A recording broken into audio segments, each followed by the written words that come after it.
Belum setahun diresmikan, kondisi rumah deret untuk warga miskin di Desa Sulang, Kecamatan Dawan, Klungkung, keburu kebanjiran pada Selasa 9 Januari 2024 petang.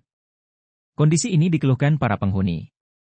Apalagi di sekitar rumah deret ini tidak ada drainase atau saluran air, sehingga membuat akses jalan berupa tanah ini tergerus banjir. Pantauan di lapangan pada Rabu 10 Januari 2024 siang, banjir di rumah deret Santi Rahayu ini mulai terlihat surut. Namun seluruh halaman perumahan ini jadi berlumpur alias becek.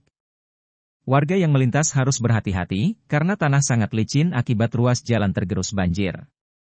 Beruntung air hujan yang merendam halaman ini tidak sampai masuk ke dalam rumah. Meski demikian warga tetap was-was.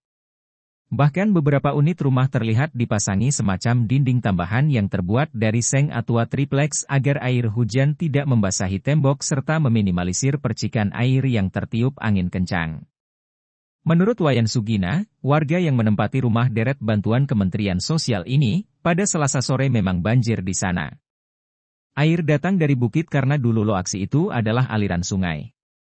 Sekarang ditutup untuk dijadikan perumahan, otomatis banjir jadi besar. Sugina dan warga rumah deret lainnya lalu gotong royong. Mereka membuat tanggul dengan sistem terasering. Sayangnya, aliran air yang menerjang dari kawasan perbukitan sangat deras, sehingga tanggul tanah bercampur kerikil yang dibuat oleh warga selalu tergerus. Selain tanggul, akses jalan menuju rumah deret yang dibangun dengan dana swadaya itu juga amblas terbawa banjir. Dengan seringnya terjadi banjir, dia bersama warga yang lain berharap mendapat bantuan drainase. Jika sudah ada saluran air yang kokoh, Sugina optimis rumah-rumah warga tidak akan diterjang banjir lagi. Apalagi drainase ini juga diyakini dapat memperpanjang usia bangunan. Sedangkan Kepala Dinas Sosial Pemberdayaan Perempuan dan Perlindungan Anak Klungkung I Gusti Agung Gede Putra Mahajaya mengatakan sudah mendapat informasi mengenai banjir yang menerjang rumah deret Santi Rahayu. Untuk itu, sesuai harapan warga, pihaknya berupaya mengajukan bantuan penataan lingkungan rumah deret ini ke Kementerian Sosial. Hanya dia mengaku tahun 2024 ini tidak ada anggaran untuk membuat drainase. Namun dia tetap berharap warga di rumah deret Santi Rahayu berupaya secara swadaya untuk menjaga, menata, dan memelihara lingkungan setempat.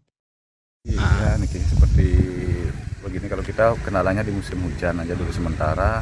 Ya kalau bisa pemerintah, ya kalau bisa untuk bantuan drainase, cuma itu aja dulu satu intinya, nanti sisanya swadaya masyarakat sudah di sini udah mau kompak ya gitu. Pak, swadaya. Gimana kondisi saat kita Pak banjir Pak nih? Banjir besar sekali, besar sekali karena ini dulu memang kalau riwayatnya tanah wilayah ini adalah ada apa namanya kayak jurang seperti itu, jalur air sekarang udah ditutup perumahan ya seperti ini jadinya kalau udah dilapangkan pasti besar sih. Pak, apa yang dilakukan mungkin warga sini Pak upaya antisipasi dulu sementara nih Pak? Untuk sementara ya seperti perataan tanah, pencarian batu-batu kali Pak, dan dibatasi dengan tanggul-tanggul bataku manual, belum bisa untuk beton ya sambil jalan Pak, karena mengingat ekonomi warga juga Pak. Pak, ini harapannya mungkin pemerintah mungkin Pak? Untuk pemerintah ya kalau ini mudah-mudahan bisa diaksesi untuk drainase aja dulu sementara sistem drainase biar ada peralihan air. Nanti untuk penataan kita akan lebih gampang. Seperti Pak, itu. mungkin terkait jalan mungkin apa nih? Untuk jalan kalau bisa sih dari PU kan ya sekitar apa kayak aspal ringan seperti itu. Tapi kalau belum ya kembali ke drainase aja dulu. Mungkin agak padat dari tanahnya kalau udah ada jalur air. Karena ini terus hancur jalan karena terus air melintas di sepanjang wilayah ini soalnya.